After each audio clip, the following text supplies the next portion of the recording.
Hello everyone, let's start with P block elements. जैसे हम जानते हैं कि पीरियोडिक टेबल को हम चार ग्रुप में डिवाइड करते हैं, ठीक है। किस बेस पे डिवाइड करते हैं इस बेस पे कि उसका जो भी एलिमेंट आपका कंसर्न है। For example sodium. अगर आप सोडियम को डिस्कस करना चाहते हो और आपको पता करना है कि सोडियम कहाँ पे लाई करता है पीरियोडिक टेबल में, specially with related to block और ग्रुप, तो वो कहाँ लाई करेगा, इसका बहुत सिंपल सा आंसर है।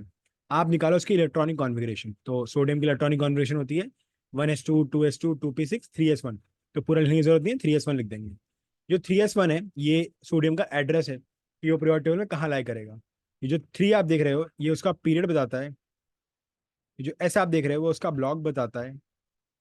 और जो फर्स्ट है वो ये है कि जो एस ब्लॉक है, एस ब्लॉक क्योंकि ऐसे एस ब्लॉक में जो फर्स्ट ग्रुप होगा, एस ब्लॉक में दो ही ग्रुप होते हैं, फर्स्ट और सेकंड, तो उसके फर्स्ट ग्रुप में लाई करेगा। ठीक है। अगर आप पीरियोडिक टेबल खोलोगे तो आपको ये रहा पीरियोडिक टेबल का एस ब्लॉक, और उसका यहाँ पर लिथियम होता है, यहाँ पे सोडियम होता है। ठीक है। सेकंड पीरियड में लिथियम होता है, थर्ड पीरियड में सोडियम होता है, तो वहाँ पे आपको दिख जाएगा बहुत आराम से। ठीक है। ऐसे हम सारे एलिमेंट को डिफाइन करते हैं। ऐसे हम सारे एलिमेंट की पोजीशन पता करते हैं। बट आज का जो हमारा डिस्कशन है वो मोस्टली लाई करता है पी ब्लॉक के अराउंड। ठीक है। जिसमें मैंने आपको बताया कि पीरियोडिक टेबल चार पार्ट में डिवाइड है, या चार ब्लॉक में डिवाइड है: S block, P block, D block and F block. ठीक है। इसमें से जो डी और एफ ब्लॉक है वो क्लास 12 के सिलेबस में अभी है। ठीक है। एस ब्लॉक जो है वो क्लास 11 के सिलेबस में था। ठीक है। मोस्टली आप में से किसी ने पढ़ा नहीं होगा क्योंकि सिलेबस का लास्ट ईयर कट हो गया था। जो पी ब्लॉक है उसको हम छह पार्ट में डिवाइड करते हैं, छह ग्रुप में डिवाइड करते हैं: ग्रुप 13, ग्रुप 14, ग्रुप 15, 16, 17 एंड 18। जो ग्रुप 13 और 14 है वो क्लास 11 की एनसीईआरटी में हुआ करता था। ठीक है, हुआ करता था इसलिए क्योंकि अब नहीं होता है। ग्रुप 15 एनसीईआरटी की क्लास 12 की बुक में होता है। तो हमारा जो मेन कंसर्न है with respect to CUT specially, वो लाई करता है यहाँ पर। तो हमें ये चार ग्रुप पढ़ने हैं: nitrogen family, oxygen family, fluorine family जिसको हेलोजन बोलते हैं, और नियोन फैमिली या नोबल गैस। इन चार को हम पढ़ेंगे। तो पहले मैं आपको समझा देता हूँ कि हम पढ़ेंगे क्या, और फिर आपको बताऊंगा कि आपको क्या क्या आना चाहिए बिफोर वी स्टार्ट चैप्टर। हम क्या क्या पढ़ेंगे इसके अंदर। हम ये पढ़ेंगे कि अ, इनकी फिजिकल केमिकल प्रॉपर्टी क्या होती है। ठीक है। तो हम लोग उम्मीद करेंगे क्वेश्चंस आ रहे हैं बॉइलिंग पॉइंट के बेस पे, सॉलिबिलिटी के बेस पे। ठीक है। बाद में जब हम ये फिजिकल प्रॉपर्टी हो गया, जब हम केमिकल प्रॉपर्टी के बारे में बात करेंगे तो केमिकल प्रॉपर्टी से वो पूछेगा आपसे कि बताइए इन कंपाउंड की एसिडिटी कैसे काम करती है। ठीक है। बेसिक नेचर कैसे काम करता है। ज्यादातर जो क्वेश्चन आपको उम्मीद है इस चैप्टर से आने के वो ट्रेंड बेस्ड क्वेश्चन होंगे। ठीक है। ट्रेंड बेस्ड क्वेश्चन होंगे। अब ट्रेंड बेस्ड का मतलब क्या है। फॉर एग्जाम्पल आपसे पूछा जा रहा है, आपको हाइड्रेट दे दिया है ग्रुप 17 का। ग्रुप 17 मतलब फ्लोरीन, क्लोरीन, ब्रोमीन, आयोडीन। तो आपसे पूछेंगे HF, HCl, HBr, HI, ये चार ग्रुप है। ठीक है, ये चार कंपाउंड है जो हाइड्राइड फॉर्म कर रहे हैं। वो आपसे पूछेगा बताइए इनकी एसिडिटी कैसे काम करेगी। ऐसे ही वो नाइट्रोजन फैमिली में जैसे हमारे पास चार एलिमेंट आते हैं, पांच एलिमेंट आते हैं, उनके पूछ लेंगे कि बताइए इनका बेसिक कैरेक्टर क्या होगा। ये कॉमन क्वेश्चन होते हैं। ये हो गया दो चीजें: केमिकल प्रॉपर्टी, फिजिकल प्रॉपर्टी। हम एक एक करके सब कह रहे हैं, बात करेंगे, इंट्रोडक्शन है सिर्फ। फिर आप बात करेंगे इंपॉर्टेंट कंपाउंड्स के बारे में। और जो इंपॉर्टेंट कंपाउंड है ये लाई करता है इन्हीं एलिमेंट्स के बीच में। फॉर एग्जांपल नाइट्रोजन जो है उससे एक बहुत इंपॉर्टेंट कंपाउंड बनता है अमोनिया। ऐसे ही सल्फर जो है उससे बहुत सारे कंपाउंड बनते हैं, उनमें से एक बहुत इंपॉर्टेंट है H2SO4। ठीक है। ऐसे और भी बहुत सारे कंपाउंड है जो एलिमेंट बनाते हैं, हम उनको स्टडी करेंगे। अगर उनमें कोई रिएक्शन आ रही है तो उस रिएक्शन का नाम याद रखेंगे। अगर कोई इंपॉर्टेंट प्रोसेस है उसका नाम याद रखेंगे। तो ये आप ध्यान रखेंगे, ये चैप्टर ज्यादातर थियोरेटिकल बेस है ना कि प्रैक्टिकल बेस है। बहुत बड़ा कंसेप्ट नहीं है, पूरे थियोरेटिकल है। और बहुत बड़े असाइनमेंट या कंसेप्ट इसमें इन्वॉल्व नहीं होते हैं। ठीक है। तो हम इसको पार्ट बाय पार्ट पढ़ेंगे। फर्स्ट पार्ट में हम डिस्कस करेंगे ग्रुप 15 को। ग्रुप 15 को हम चाहे तो नाइट्रोजन फैमिली बोल सकते हैं। इसके पीछे कुछ खास लॉजिक नहीं है। जो भी फर्स्ट एलिमेंट होता है उसके नाम पे हम फैमिली दे देते हैं। तो नाइट्रोजन पहला एलिमेंट होता है ग्रुप 15 का, तो हम इसको बोलते हैं नाइट्रोजन फैमिली। अब किसी भी एलिमेंट्स को हम लोग क्लासिफाई कैसे करते हैं, या किसी भी एलिमेंट को हम डिसाइड कैसे करते हैं कि वो किसी ग्रुप में लाई करेगा। तो अगर आपको किसी भी एलिमेंट को किसी भी ग्रुप में क्लासिफाई करना होता है उसके पीछे एक लॉजिक है, बहुत सिंपल सा लॉजिक है, और वो ये है कि आप देखेंगे उसकी जर्नल इलेक्ट्रॉनिक कॉन्फ़िगरेशन।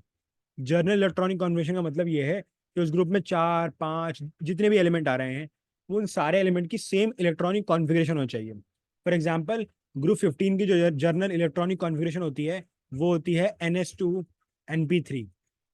तो जितने भी एलिमेंट हैं जिनके पास ये इलेक्ट्रॉनिक कॉन्फ़िगरेशन होगी, automatically they will become the part of group 15। जिसके पास भी NP3 नहीं होगा, जैसे NP4 हो गया या NP2 हो गया, तो वो उसका मेंबर नहीं बन सकता। NP3 होना चाहिए। तो ग्रुप 15 में हमारे पास 5 एलिमेंट होते हैं, नाइट्रोजन, फॉस्फोरस, आर्सेनिक, एंटीमनी और बिस्मथ।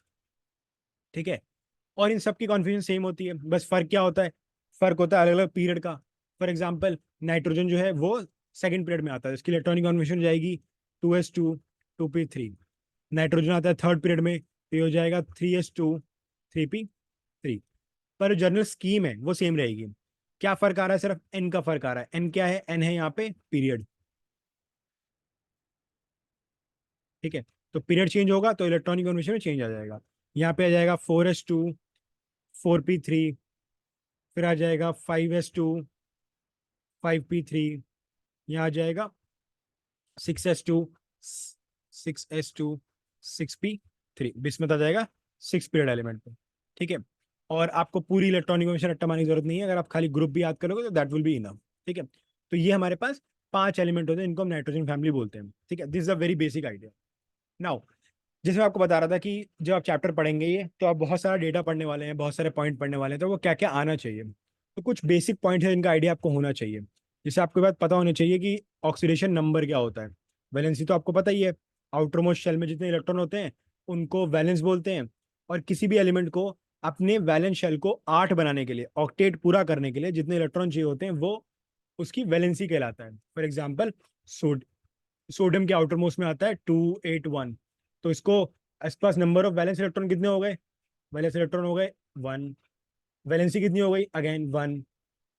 क्यों हो गई, क्योंकि वो सिर्फ एक इलेक्ट्रॉन लूज करेगा और उसकी इलेक्ट्रॉनिक कॉन्फिगरेशन 8 हो जाएगी, ऑक्टेट पूरा हो जाएगा।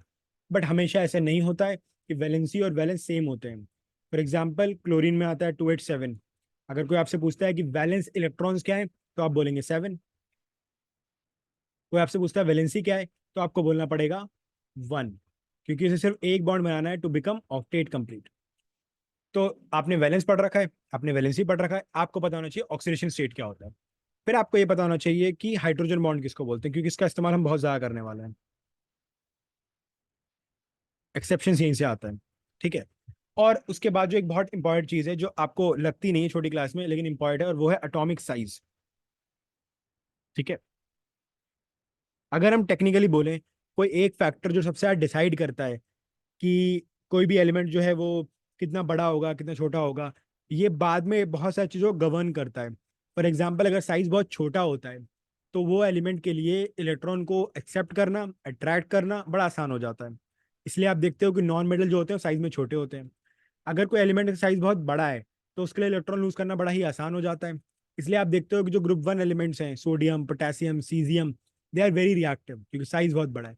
तो atomic radii play a very vital role. Just just let me give you a basic tour of oxidation state क्या होता है और हाइड्रोजन बॉन्ड क्या होता है। ऑक्सीडेशन स्टेट का मतलब होता है कि कोई भी एलिमेंट किसी भी केस में कितने इलेक्ट्रॉन लूज या गेन कर रहा है। जैसे आपने यहाँ वैलेंसी लिखा है, सोडियम की वैलेंसी 1 लिखी है आपने, और क्लोरीन की वैलेंसी भी 1 लिखी है आपने। लेकिन डिफाइन नहीं हो रहा ना कि सोडियम इलेक्ट्रॉन गेन करेगा या लूज करेगा, क्लोरीन गेन करेगा या लूज करेगा। लेकिन अगर आप इसका ऑक्सीडेशन स्टेट निकालोगे तो आप लिखोगे +1 और क्लोरीन का लिखोगे -1। तो एक फर्क ये है ऑक्सीडेशन स्टेट और वैलेंसी में कि वैलेंसी में आप चीजें फिक्स रखते हो। ठीक है, आपने 9th क्लास में रटा होगा कि ऑक्सीजन की वैलेंसी क्या होती है, नाइट्रोजन की वैलेंसी क्या होती है। बट ऑक्सीजन स्टेट वेरिएबल होता है, फिक्स नहीं होता है। ठीक है, दूसरी बात, अगर आप वैलेंसी की बात करोगे तो वैलेंसी हमेशा चार्ज नहीं होता, जीरो, वैलेंसी हमेशा न्यूट्रल होता है। आप 1 2 3 बोल सकते हो लेकिन +1 +2 +3 नहीं बोलते हो आमतौर पे। ऑक्सीडेशन स्टेट उस प्रॉब्लम को सॉल्व कर देता है। ऑक्सीडेशन स्टेट ये बता देता है कि वो एलिमेंट जो है वो गेन कर रहा है लूज कर रहा है, कितने इलेक्ट्रॉन लूज या गेन कर रहा है। दूसरी बात है हाइड्रोजन बॉन्ड। तो एक बहुत ही मिसकंसेप्शन है, जैसे मैं अगर आपको 1 मिनट दूं और आपको बोलूं कि बताओ कौन कौन से एलिमेंट है या डेफिनेशन क्या होती है हाइड्रोजन बॉन्ड की, तो आप में से बहुत सारे लोग साफ साफ बोलोगे कि bond between hydrogen and hydrogen is called hydrogen bond. The answer is absolutely incorrect, because hydrogen hydrogen के बीच में जो बॉन्ड बनता है उसे कोवेलेंट बॉन्ड बोलते हैं। ठीक है, नथिंग अनयूजुअल, नॉर्मल होता है। हाइड्रोजन बॉन्ड होता है एक ऐसा बॉन्ड जो हाइड्रोजन बनाता है किसी और इलेक्ट्रोनेगेटिव एलिमेंट के साथ। Please pay attention here. 3 he element है जो हाइड्रोजन बॉन्ड बना सकते हैं, फ्लोरीन, ऑक्सीजन और nitrogen. Only these 3 element can form hydrogen. इससे होता क्या है, तो जो हाइड्रोजन के बॉन्ड्स होते हैं वो ज़्यादा पावरफुल होते हैं, इंटरमोलिकुलर फोर्स ऑफ अट्रैक्शन ज़्यादा पावरफुल होता है।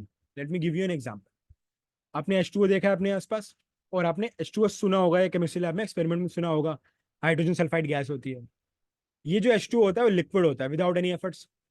क्योंकि इसके पास हाइड्रोजन बॉन्ड है जो पावरफुल है। H2S गैस होता है क्योंकि इसके पास हाइड्रोजन बॉन्ड नहीं है, which makes this compound gaseous in nature. तो अगर strong electromagnet strong intermolecular force of attraction होगा तो वो बन जाएगा लिक्विड, वीकर होगा तो बन जाएगा गैस। ठीक है, ये फैक्टर आपको पता होना चाहिए। Will start with atomic radii या एटॉमिक साइज।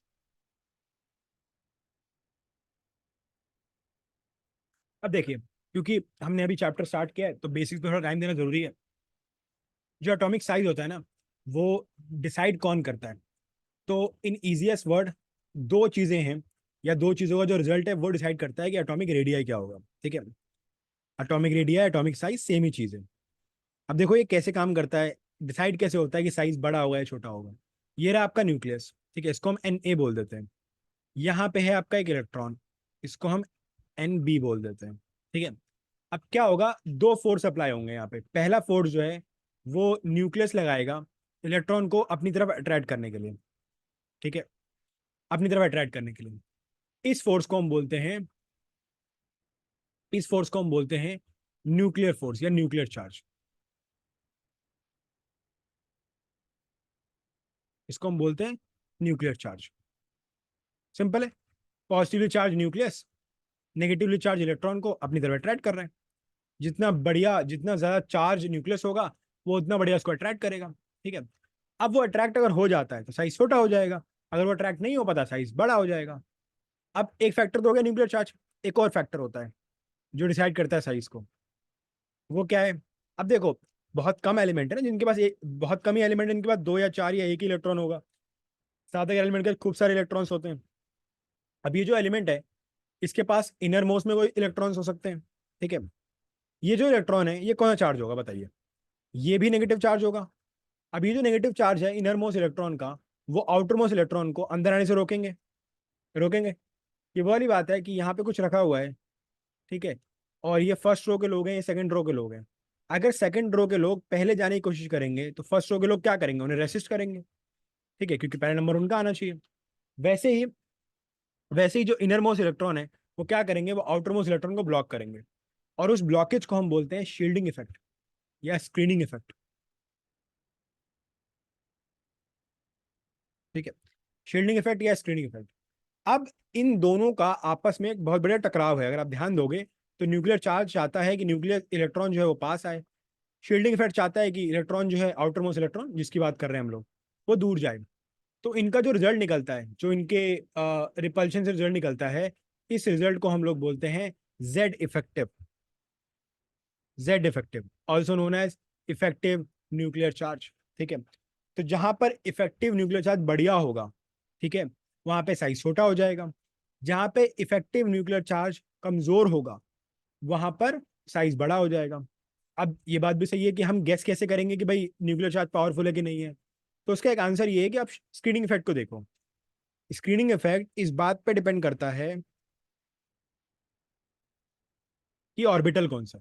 ठीक है, ऑर्बिटल का मतलब S orbital, P orbital, D orbital और एफ ऑर्बिटल, चार ऑर्बिटल हमारे पास। सबसे बड़ा शील्डिंग करता है एस ऑर्बिटल। जहां पर एस ऑर्बिटल होगा उसका साइज हमेशा बड़ा होगा क्योंकि वो इफेक्टिव न्यूक्लियर चार्ज को कम कर देता है।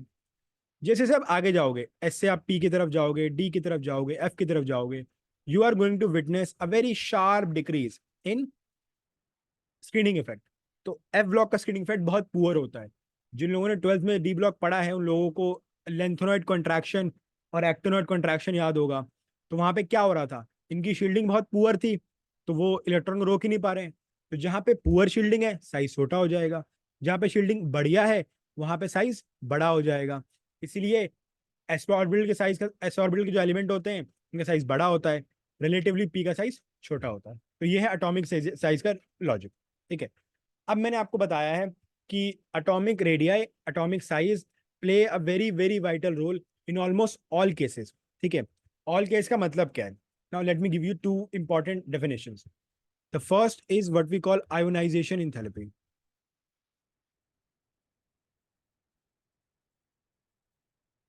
ठीक है, क्या होता है आयोनाइजेशन एंथैल्पी?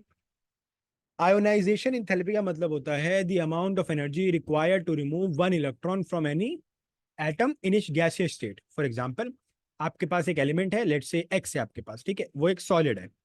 तो पहले से तो इसे आपको गैस में कन्वर्ट करना पड़ेगा, आपने गैस में कन्वर्ट कर दिया। अब इस गैस से इलेक्ट्रॉन निकालने में जो एनर्जी लगेगी, इसको बोलते हैं आयोनाइजेशन थेरेपी। ठीक है, ठीक है। अब आपको याद होगा कि जो मेटल होते हैं उनकी आयोनाइजेशन थेरेपी बहुत कम होती है, because they are keen to lose electron. Non metal की आयोनाइजेशन थेरेपी बहुत ज़्यादा होती है, क्योंकि वो इलेक्ट्रॉन लूज नहीं करना चाहते। अब अगर कोई एलिमेंट इलेक्ट्रॉन लूज नहीं करना चाहता तो आप कैसे करवा लोगे? आपको देनी पड़ेगी खूब सारी एनर्जी। तो इसीलिए मेटल की आयोनाइजेशन थेरेपी जो होती है वो होती है बहुत कम। जैसे अगर आपको लिथियम से, सोडियम से इलेक्ट्रॉन निकालना है तो आपको देना पड़ेगा 400, 500, 600 किलो जूल पर मोल। लेकिन अगर आपको निकालना पड़ेगा नाइट्रोजन से, ऑक्सीजन से, तो you have to provide energy of 1500, 1400, 1200। बहुत बड़ा फर्क आ जाता है। तो इसीलिए अगर मेटल है तो लोअर एंथैल्पी, अगर नॉन मेटल है तो हायर आयोनाइजेशन एंथैल्पी। और इसमें एक और चीज फैक्टर करते हैं, और वो है साइज। देखो, ये वापस डायग्राम पे आओ। अगर ये जो न्यूक्लियस है, ये इस इलेक्ट्रॉन को बहुत स्ट्रांगली बाइंड अप करेगा अपने साथ, तो आपको निकालने में दिक्कत आएगी। एक क्लासरूम का एग्जांपल लो। एक क्लासरूम है, उसमें एक टीचर है जो बहुत स्ट्रिक्ट है, तो उस क्लास में बच्चे खाना नहीं खाएंगे, बच्चे बात नहीं करेंगे, बच्चे बाहर जाने के बारे में सोचेंगे नहीं, क्योंकि टीचर बहुत स्ट्रिक्ट है। क्योंकि उसने सारे बच्चों को एक तरीके से अलर्ट कर रखा है, ठीक है, सब पे अटेंशन है। तो वहां से किसी बच्चे का बाहर निकल जाना, लंच कर लेना बड़ा मुश्किल है। Now take another example of a teacher who do not have very strong gold, who is not very strict. तो बच्चे घूमेंगे भी उस क्लास में, खाना भी खाएंगे, लंच भी करेंगे। ठीक है, not a very ideal situation. ऐसा होता है क्योंकि स्टिकनेस पे डिपेंड करता है। तो आपका न्यूक्लियस जितना स्ट्रांगली इलेक्ट्रॉन को बाइंड करेगा, उसका निकालना उतना मुश्किल हो जाएगा। और नॉन मेटल में बाइंडिंग बहुत बढ़िया होता है, मेटल में बहुत वीक होता है।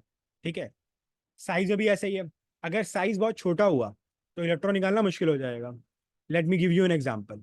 नाइट्रोजन में अगर आपको इलेक्ट्रॉन निकालना है तो आप साइज, आपको एनर्जी देनी पड़ेगी 1402 किलो जूल पर मोल। अब नाइट्रोजन जो होता है साइज में से सबसे छोटा होता है। तो इसका मतलब ये है कि जैसे जैसे मैं नीचे जाता रहूंगा इन 5 एलिमेंट में, जो साइज है वो रिलेटिवली बढ़ता रहेगा। ठीक है, साइज बढ़ेगा। अगर साइज बढ़ेगा तो क्या होगा? साइज बढ़ेगा तो इलेक्ट्रॉन निकालना आसान हो जाएगा। सिंपल सी बात है। तो नाइट्रोजन को जो एनर्जी चाहिए वो है 1402। फॉस्फोरस को, जो से साइज में थोड़ा बड़ा होता है, उसके लिए चाहिए होती है सिर्फ 1012 kilo joule per mole. You don't have to memorise these numbers, ये सिर्फ समझाने के लिए आपको। अब आप नीचे आइए, यू विल मीट आर्सेनिक। इसके लिए चाहिए आपको सिर्फ 947 kilo joule per mole energy. और नीचे आइए, एंटीमनी जो कि एक मेटलॉइड होता है, उसके लिए आपको नहीं चाहिए खाली 1593 किलो जूल पर मोल।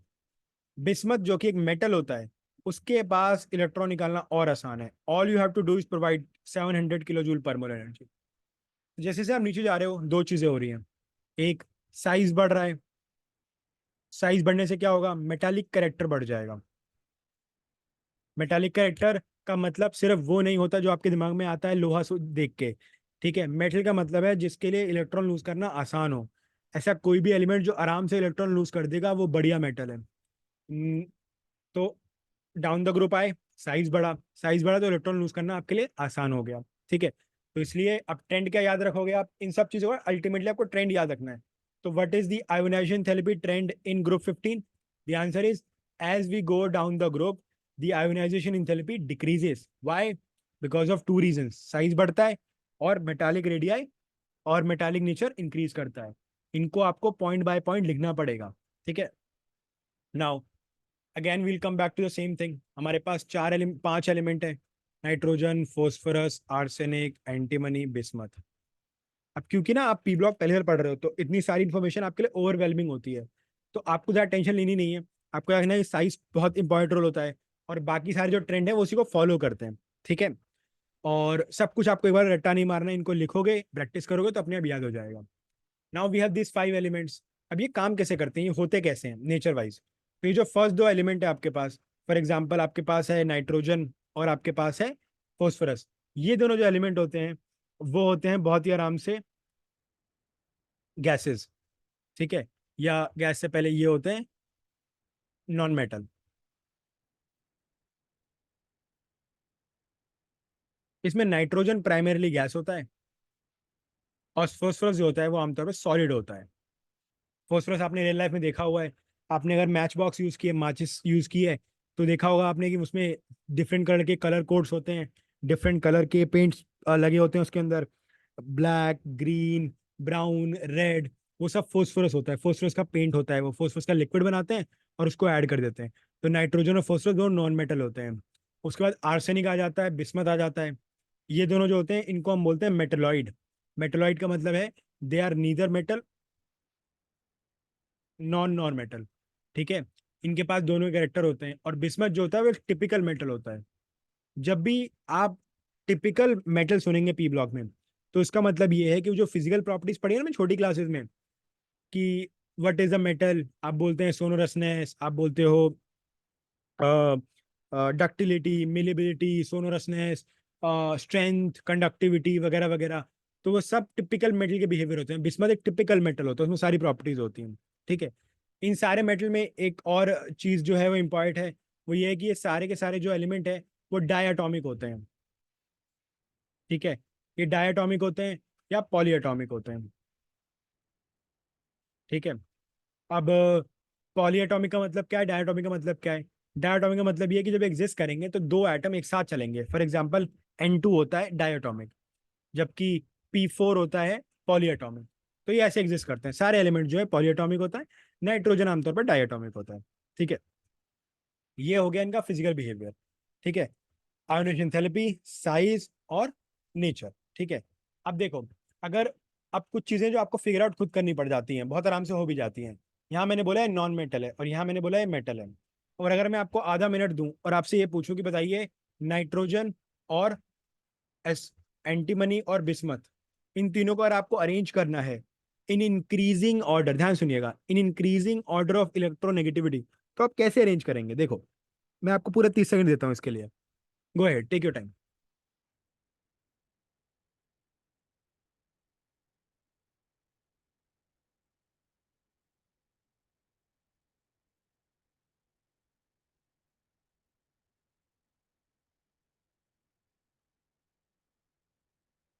देखो, ट्राई करो। इलेक्ट्रोनेगेटिविटी का मतलब होता है कि कोई भी एलिमेंट कितनी आराम से इलेक्ट्रॉन को गेन कर पा रहा है। अब क्योंकि ये नॉन मेटल की प्रॉपर्टी है, तो nitrogen should be the most electronegative, then antimony, then bismuth. Bismuth को इलेक्ट्रॉन गेन करने का कुछ खास इंटरेस्ट नहीं है। अगेन, क्यों नहीं है? क्योंकि वो एक मेटल है। Metal tend to lose electron, not gain. ठीक है, तो ये चीजें हैं जो आपको साइज से और बेसिक नेचर से अपने आप फिगर आउट करनी पड़ जाती है, जो आराम से हो जाता है। ठीक है, now we have discuss the basic physical property, now we come to chemical property. देखो, अब ये केमिकल प्रॉपर्टी में कैसे काम करेगा?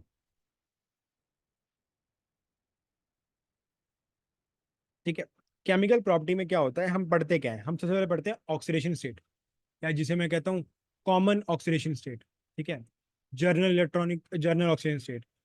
तो जर्नल इलेक्ट्रॉनिक कॉन्फ़िगरेशन से ही हम ऑक्सीजन स्टेट निकालते हैं। आपके पास जो एलिमेंट है हम उनको दोबारा लिख लेते हैं, और उनको आप भी अपनी प्रैक्टिस में बार बार लिखिए, तो अभी ताकि आपको याद हो जाए। ठीक है, खाली लिख के याद करना it's not a very good idea, ऐसे प्रैक्टिस में याद हो जाएगा। इन एलिमेंट्स में जो सबसे कॉमन ऑक्सीजन स्टेट है वो है -3, +3, +5। ठीक है, ये एलिमेंट -3, +3 और +5 को बहुत आराम से दिखाते हैं। कैसे दिखाते हैं? Late me give you example. Nitrogen जो है वो आराम से NH3 बनाता है, 3 इलेक्ट्रॉन गेन कर रहा है, -3। फॉस्फोरस जो है वो बहुत आराम से PH3 बना लेता है। बिस्मथ पे आइए, बिस्मथ भी बहुत आराम से BiH3 बना लेता है। ये भी सब बना लेते हैं H3, सब पे ही लिख सकते हैं। ठीक है, कुछ एलिमेंट +5 भी दिखा सकते हैं। जैसे फॉस्फोरस बहुत आराम से +5 दिखाता है, नाइट्रोजन नहीं दिखा सकता +5। फॉस्फोरस दिखा लेता है PCl5। दिखाने को आर्सेनिक भी दिखा सकता है, एंटीमनी भी दिखा सकता है, और बिस्मथ भी दिखा सकता है।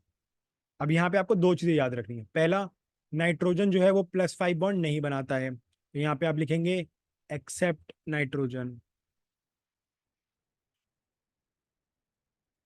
ठीक है, अब ये क्वेश्चन आप लिख सकते हो नोटबुक में, ऐसा क्यों होता है आप सोच सकते हो। मैं आपको एक हिंट देता हूँ। इसका हिंट ये है कि वो +5 नहीं दिखाता क्योंकि उसकी इलेक्ट्रॉनिक कॉन्फ़िगरेशन इस बात की अलाउ नहीं करती उसको। अब देखो, उसकी इलेक्ट्रॉनिक कॉन्फ़िगरेशन क्या है और कैसे ये चीज़ इलेक्ट्रॉनिक कॉन्फ़िगरेशन से रिलेटेड है।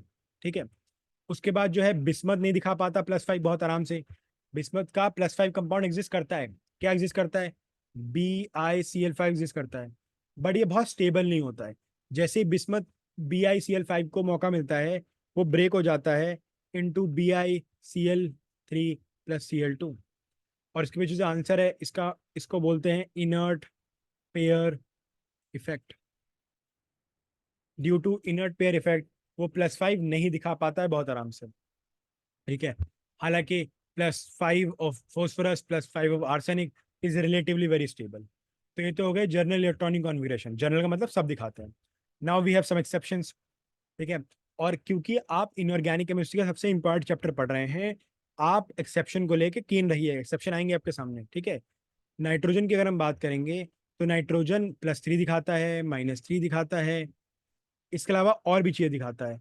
और वो है, ये +1 से लेके +4 तक कुछ भी दिखा सकता है, बट ऐसे कभी भी नहीं दिखा देगा। मतलब कोई भी एलिमेंट ऐसा दिखा देगा।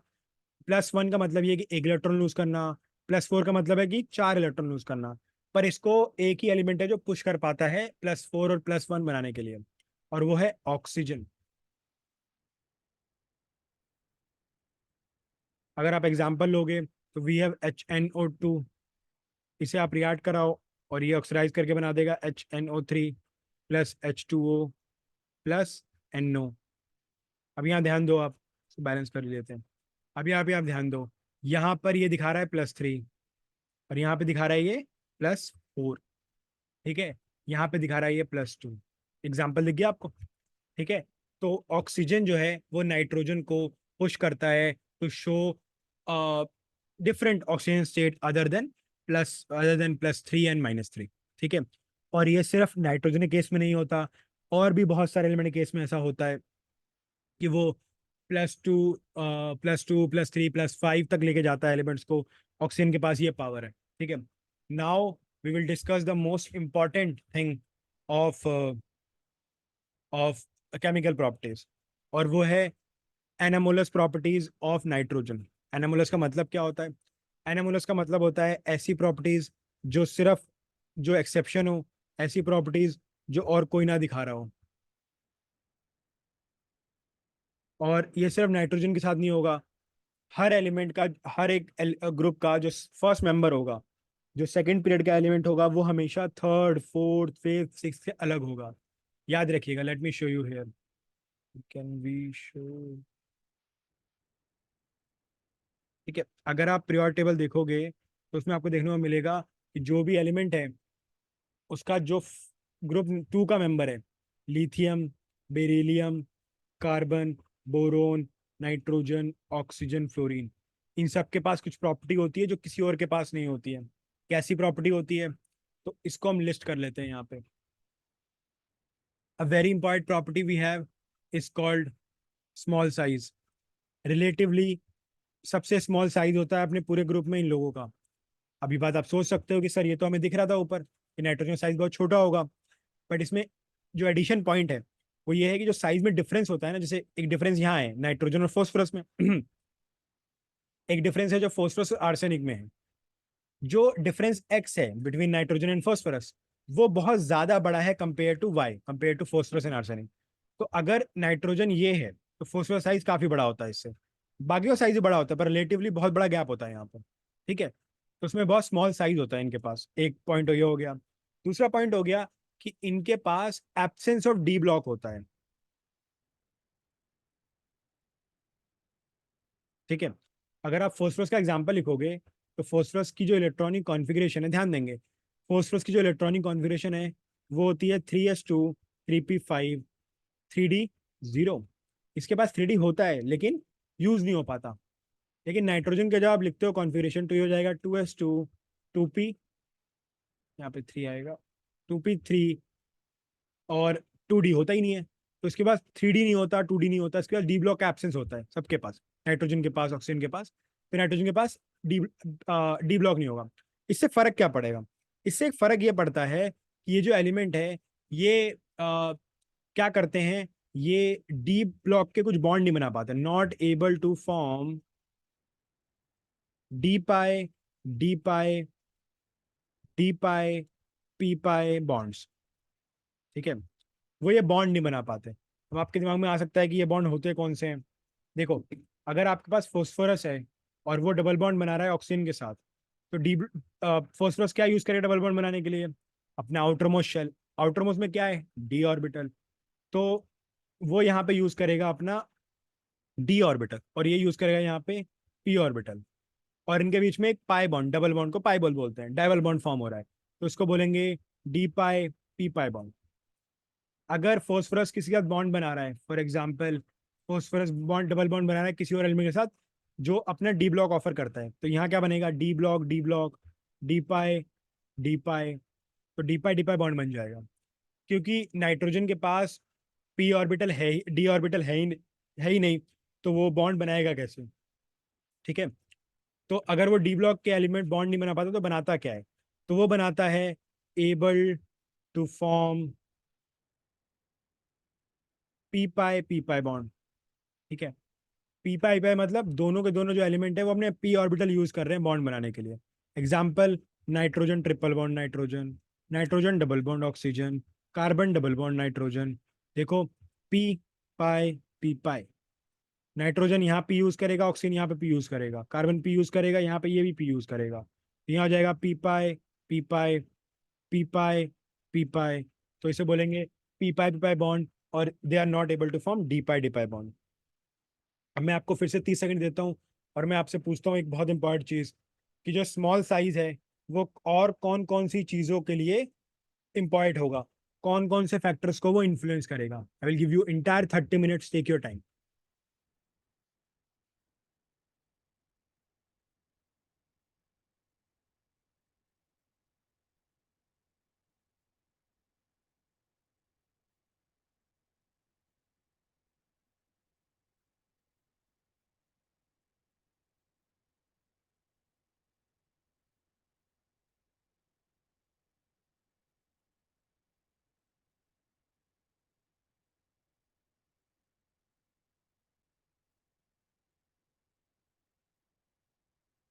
चलिए, स्मॉल साइज से सबसे इंपॉर्टेंट फैक्टर क्या बनेगा? अगर साइज स्मॉल है तो वो जो एलिमेंट है वो बहुत ज़्यादा इलेक्ट्रोनेगेटिव हो जाएगा, तो जो भी सेकंड पीरियड एलिमेंट होंगे वो हाई इलेक्ट्रोनेगेटिव होंगे। आई होप आपको याद हो कि the three most electronegative elements are nitrogen, oxygen and fluorine. Fluorine is the most electronegative element, followed by nitrogen, followed by oxygen, followed by nitrogen. तो ये reason इसकी वजह से आता है। ठीक है, ये पॉइंट आप याद रखेंगे। ठीक है, अब यहाँ से हम जो हमने अब तक पढ़ा है वहाँ से कैसे क्वेश्चन की उम्मीद करेंगे? हम उम्मीद करेंगे क्वेश्चंस की इनके बॉइलिंग पॉइंट के बेस पे, इनके मेटेलिक कैरेक्टर के बेस पे, ठीक है, या फिर इनके ऑक्सीडेशन स्टेट के केस में। ठीक है, late me give you an example. वो आपको तीन कंपाउंड दे देते हैं, फॉर एग्जांपल वो आपको दे रहे हैं PCl5, एंटीमनी क्लोराइड 5, और बिस्मथ पेंटाक्लोराइड। ठीक है, ये भी पेंटाक्लोराइड है। और वो आपसे पूछते हैं कि इनको अरेंज कीजिए स्टेबिलिटी की फॉर्म में। अरेंजमेंट वाले क्वेश्चन बहुत आते हैं इस चैप्टर में, ध्यान रखिएगा। जब इसको आप अरेंज करोगे तो कैसे अरेंज होगा? P block bismuth will be the least stable, then chloride, then phosphorus. Answer, inert pair effect. ठीक है, अब हम एक आखिरी टॉपिक पढ़ लेते हैं, सब टॉपिक पढ़ लेते हैं इसमें से, और फिर ये वाला सेक्शन पूरा हो जाएगा। अब हमने केमिकल प्रॉपर्टी पढ़ ली, हमने पढ़ लिया कि कौन कौन से ऑक्सीजन स्टेट दिखाते हैं। अब हम ये देखेंगे ये कौन कौन से बॉन्ड बनाते हैं। ठीक है, तो आप कम से कम ये याद रखेंगे कि ये सारे के सारे जो एलिमेंट हैं, और ये मतलब सिर्फ ग्रुप 15 नहीं, 16B 17B और 18B, इन सब में कॉमन बात क्या है कि ये सब एलिमेंट बहुत आराम से दो बॉन्ड बनाते हैं। एक हाइड्राइड विथ हाइड्रोजन, और एक ऑक्साइड विथ ऑक्सीजन। करेक्ट है, तो मैं आपको लिस्ट दे देता हूँ। हाइड्राइड कैसे बनता है? हाइड्राइड बनता है -3 से, कभी कभी +3 होता है लेकिन आमतौर पर -3 होता है। कैसे होता है? NH3, पिछले पेज में बनाया था हम लोगों ने, PH3, फिर क्या आएगा? फिर आएगा एंटीमनी आर्सेनिक, फिर आएगा एंटीमनी, और फिर आएगा बिस्मथ हाइड्राइड। जब ये ऑक्साइड बनाते हैं तो ये आमतौर पर दो फॉर्मूला से ऑक्साइड बनाते हैं, +3 से और +5 से। इसका मतलब क्या है कि हमें क्या क्या मिल सकता है? हमें मिल सकता है N2O3, हमें और क्या मिल सकता है? हमें मिल सकता है फॉस्फोरस के केस में P2O, हाँ P2O3, P4O6 भी हो सकता है। फिर हमारे पास क्या हो सकता है, फिर हमारे पास होता है AS2O3 फॉलोड बाय SP2O3 और Bi2O3। ये तो हो गया +3 का केस। +5 में नाइट्रोजन एग्जिस्ट नहीं करेगा, हम बताया हमने आपको अभी। +5 में फोस्फोर एग्जिस्ट करेगा as P2O5, AS2O5, antimony O5, bismuth O5। अब ये एग्जिस्ट नहीं करता, ये स्टेबल नहीं होता, ठीक है। तो ये सबसे स्टेबल होता है। ऐसे ही यहाँ पे आइए, ये +3 दिखाते हैं, +5 नहीं दिखाता इसमें कोई। अब इसमें जो आपसे क्वेश्चन पूछेंगे हाइड्राइड में, वो होगा on the base of acidic और बेसिक नेचर, ठीक है। क्या किसी को कुछ दिख रहा है कि कोई कंपाउंड है जो ऑलरेडी एसिडिक या बेसिक है इसके अंदर? देखो जरा एक बारी।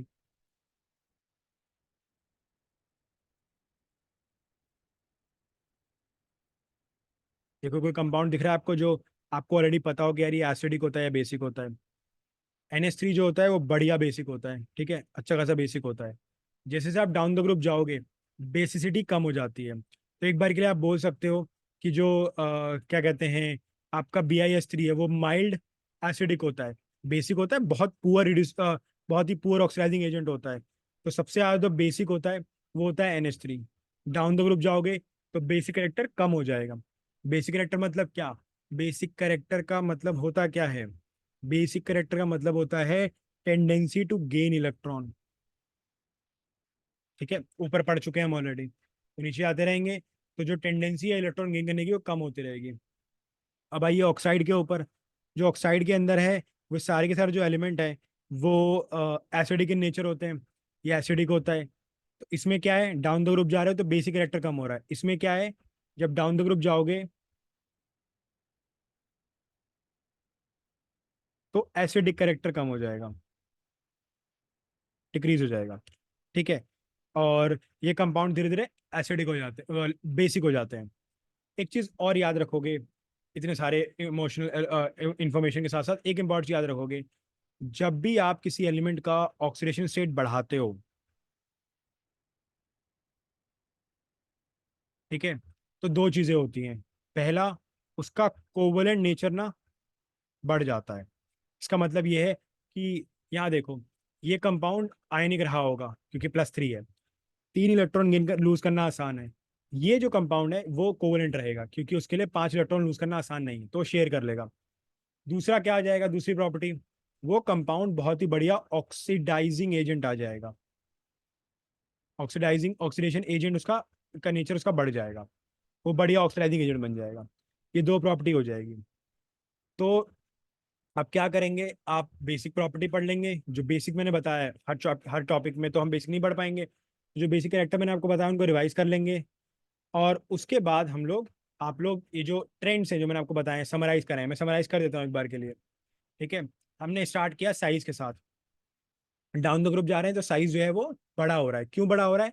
क्योंकि शेल ऐड हो जाएगा, है ना। यहाँ देखो, यहाँ 2 शेल थे, यहाँ पे 3 हो गए, यहाँ पे 4 हो गए, यहाँ पे 5 हो गए, यहाँ पे 6 हो गए। शेल बढ़ेगा, साइज बढ़ेगा। फिर हमने पहला ट्रेंड पढ़ा आयोनाइजेशन थेरेपी। साइज जितना बड़ा होगा इलेक्ट्रॉन लूज करना उतना आसान हो जाएगा। आप क्लास में जितना ज्यादा दूर बैठते हो टीचर से, आपका अपने दोस्त के साथ बात करना उतना आसान हो जाता है क्योंकि टीचर का होल्ड कम हो जाता है। तो यहाँ देखो, यहाँ जो नाइट्रोजन का इलेक्ट्रॉन है वो सेकंड शेल में है, लेकिन बिस्मथ का जो इलेक्ट्रॉन है वो 6th शेल में, बहुत दूर है, ठीक है। तो लूज करना आसान हो जाएगा और एनर्जी कम हो जाएगी। हमने यहाँ भी कहाँ, यहीं कहीं लिखा था, हाँ ये लिखा। देखो साइज छोट बड़ा हो रहा है, इलेक्ट्रॉन लूज लूज करना आसान हो। नेक्स्ट ऑन, हमने पढ़ा था इनके प्रॉपर्टी के बारे में, साइज के बारे में, ऑक्सीजन स्टेट के बारे में। याद रखेंगे, नाइट्रोजन +5 नहीं दिखाता और बिस्मथ +5 स्टेबल नहीं होता। क्यों नहीं होता stable? Because of inert pair effect. फिर हमने यहाँ पे एनामोलर बिहेवियर ऑफ नाइट्रोजन पढ़ा। एनामोलर बिहेवियर का मतलब होता है डिफरेंट प्रॉपर्टीज, ठीक है, कौन कौन डिफरेंट प्रॉपर्टीज दिखाता है वो। फिर हमने पढ़ा कंपाउंड्स के बारे में जो नाइट्रोजन फैमिली बनाता है, तो हमने हाइड्राइड पढ़ लिया, हमने ऑक्साइड पढ़ लिया, ठीक है। इसको आप रिवाइज कर लीजिए। नेक्स्ट क्लास में हम पढ़ेंगे अमोनिया क्या होता है, अमोनिया की प्रॉपर्टीज क्या होती हैं, फोस्फरस के कंपाउंड्स क्या होते हैं, और फिर ग्रुप 16 पढ़ लेंगे, ठीक है। अगर आप पढ़ सकते हैं तो एनसीईआरटी से रीड दे देना इसको। That's all for this session. See you in next class.